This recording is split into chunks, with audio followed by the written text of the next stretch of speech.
Hello and welcome. My name is Jo Estill. I am a vocal coach, worship leader, and a singing teacher, and I am walking you through the Estill vocal qualities and characteristics. Now, if you don't know what Estill is a pedagogue or a form of teaching voice production, and it's used all around the world. It's a very well-known way of teaching voice or teaching singing. Today, this particular video is going to be about speech.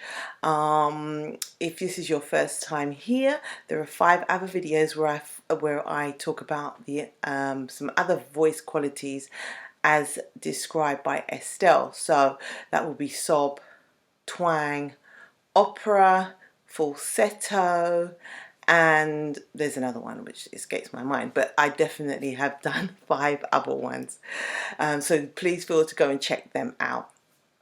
So today I'm talking to you about speech or speech mode, often called chest voice or modal voice.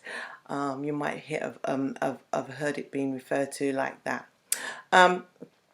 Or even head voice. In some quarters they say head voice. So speech voice quality is just that. It's very similar to speech. In fact, what I'm doing now, or what you do from day to day, is you're in speech. You know, talking to each other, we're in speech. But it's also possible to kind of remain in speech while singing. And most of our modern Christian worship songs are in speech mode, or in speech modal, or speech mode. A way of testing that is going through a couple of the songs, which I'm going to do really quickly. But first I'm going to give you a little test, a way of testing speech mode. And it's just like, take your thumb here and just put it underneath here, underneath your larynx. Now, if we think about one of the qualities Estill describes is sob. And when we sob, the larynx goes down. The larynx goes down here. Can you feel that? When we're in speech mode, the larynx stays neutral. It doesn't really move. It doesn't really, you might get the thyroid tilt slightly. You feel a little bit of moving around, but generally it doesn't move. It stays in a neutral position. So the way we can test that is by doing this little exercise. Just count to 5. 1, 2, 3, 4, 5. See, it doesn't move. Okay, so what if we add a bit of singing on that, and we extend the vowel in the 5? Let's go again. So 1, 2, 3, 4, 5. Did you see that?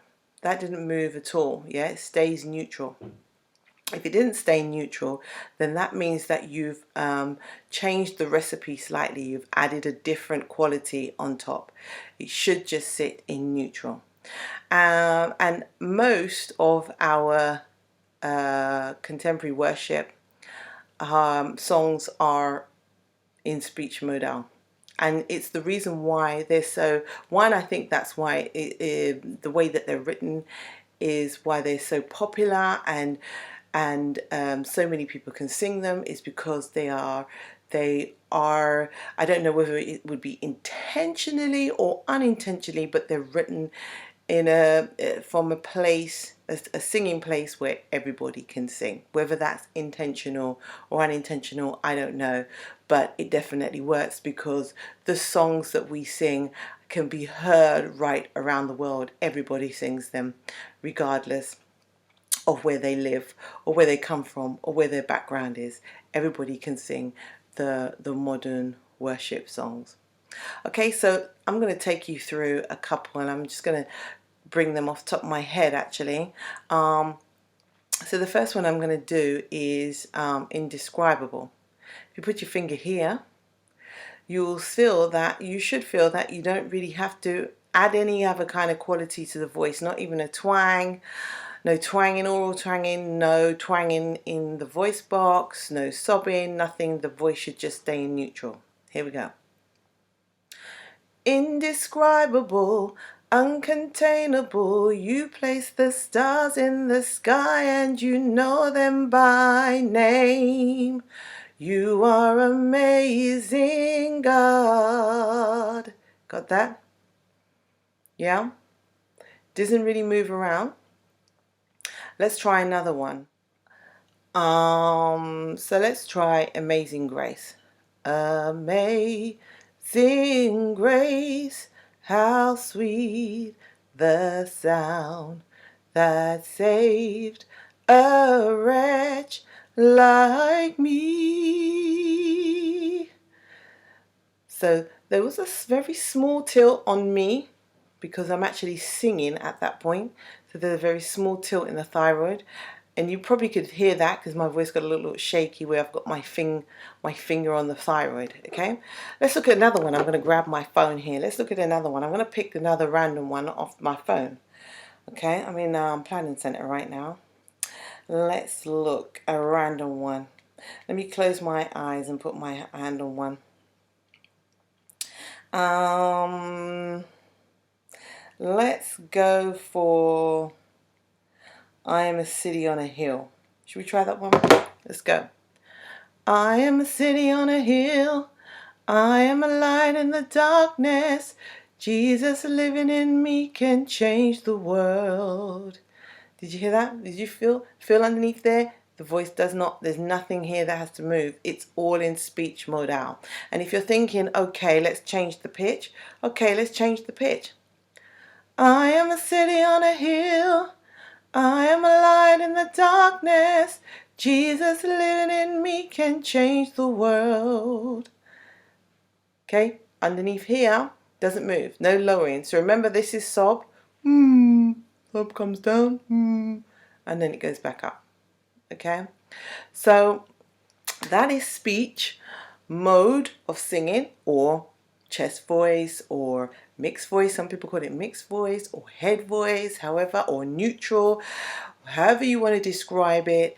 That is speech mode. The voice or the larynx sits quite neutral in position. Sorry, neutral. It's not fixed, but it's neutral. There's a little bit of tilting of the thyroid, but generally the larynx stays neutral. And most of our worship songs are written for neutral voice or speech voice, whether that's intentional, unintentional, but most of them are that. And you can test this for yourself, just like what I've done. You can test it for yourself and see how many worship songs you can sing in neutral larynx. Okay, all right, so thank you for listening. I hope you enjoyed that. Please do check out the other videos. Don't forget to subscribe and hit the notification bell, and also remember to share it. Okay, so thank you for listening again. Take care, and I'll see you soon.